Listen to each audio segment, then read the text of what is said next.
Well, it's an age old tradition with new significance at a time of growing food insecurity.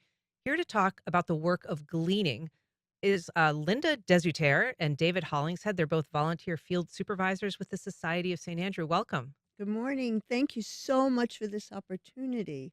Good morning. Thank Good you. morning. I'm so glad to have you. So, you've both volunteered as gleaners for the past 8 years. Linda, tell us what that is for people who aren't familiar. Okay, well, gleaning is originally a biblical term where God kind of said, Farmers, when you harvest, leave the edges unharvested so those who are in need could come in and feed their families. And the Society of St. Andrews has taken that to heart for, oh, I don't know, about 50 years or so, where they have developed a network of farmers who are willing to let volunteers come in after they harvest and pick what's left in the field. So basically, with farming, God bless farmers because that's a hard business. And when Mother Nature's ready to roll, the stuff that's left in the field that they couldn't get to, that's not available for sale or can't be sold because of cosmetic reasons, it either rots or gets plowed under.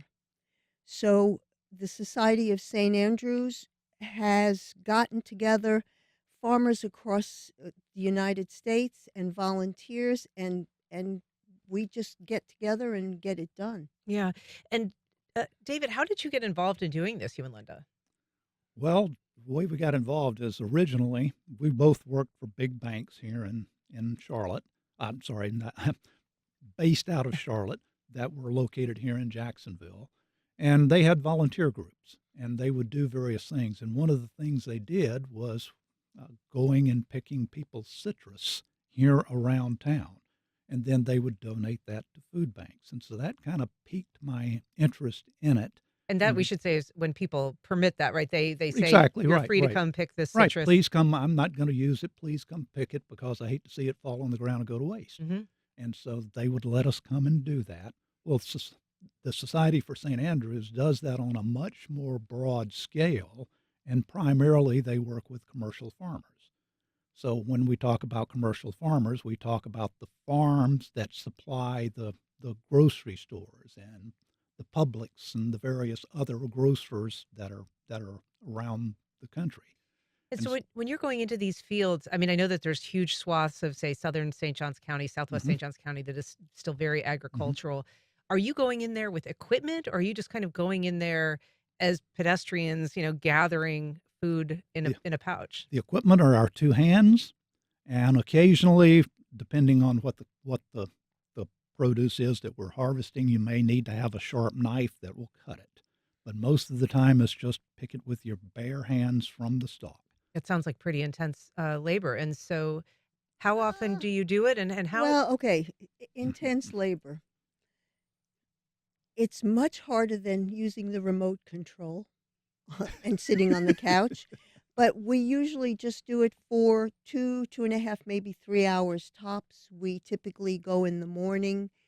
It's really not that difficult. If it's too hard for you to get in and bend over and do it, we have a routine. There's a coordinator in the field who also volunteers, and some people will then maybe just pack the bags into the trucks, into the pickup trucks that come to take it back to the food pantries. There are some people like David and myself. We're very fortunate to be healthy in our retirement, and we go in and God, there's nothing better than when we were doing it during COVID, there was nothing better than getting out in the field and taking your mask off and breathing the fresh air and the taste of fresh broccoli in the morning. Yeah. And so, are you harvesting right now? Okay, so the reason we are so grateful to be on air right now is that there is a very generous farmer, the Smith Family Farms out in Hastings, who we've been working with on and off and has allowed us to come in for the broccoli season. Our first gig, Mother Nature, cooperating, hopefully, is on the 20th of January, and we will look to be out in the fields at least once a week through the broccoli season, which is right through April. And God, we learned a lot about broccoli. There's Mhm. 14 varieties of broccoli that allow them to continue to grow as the weather gets warmer here in Jacksonville. So last year We did nearly 14,000 pounds, based on, I think, 10 weeks in a row. That's just here in Jacksonville. Well, yeah, so 14,000 pounds came out of the Smith Farms Where for, does that food go then? well, so this is great. Volunteers come from 3 counties with pickup trucks or panel trucks. They come from places like Epic Cure, which is a food pantry in Palatka. And there's one in St. John's that comes with his white pickup truck. I only know these people by first names. And then there are people who come for their churches and their local organizations. Like I said, Clay County, St. Johns County, Duval County. So, just briefly, if people do want to volunteer, how can they get involved? Okay. So we're actually here to make an appeal, not just for individual volunteers.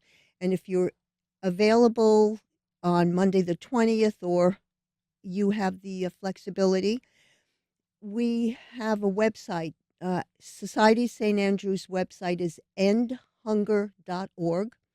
Look for the volunteer and go way down to the bottom, and you'll find a little dot that represents Jacksonville, and you can sign up for Hastings.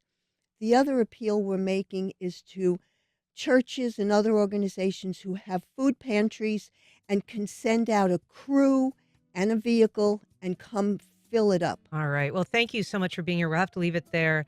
Linda Desauter, David Hollingshead, thank you so much for coming in.